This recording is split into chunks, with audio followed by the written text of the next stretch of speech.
Baba Ziauddin Siddique is an Indian politician who was a member of Legislative Assembly of the state of Maharashtra in India for the Vandre West Vidhan Sabha constituency. He was the MLA for 3 consecutive terms in 1999, 2004 and 2009, and had also served as a Municipal Corporator earlier for 2 consecutive terms. Ziauddin Siddique, also known as Baba Siddique, joined the Indian National Congress as a teenager in 1977. He participated in various students' movements of the time as a member of the Mumbai chapter of the National Students' Union of India, the students' wing of the Incorporated.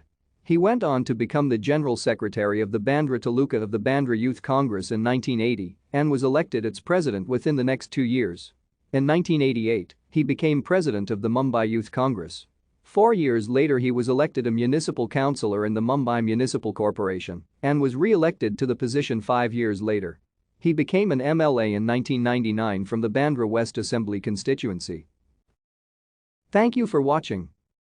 Like and subscribe if you would like to view more of our videos. Have a nice day.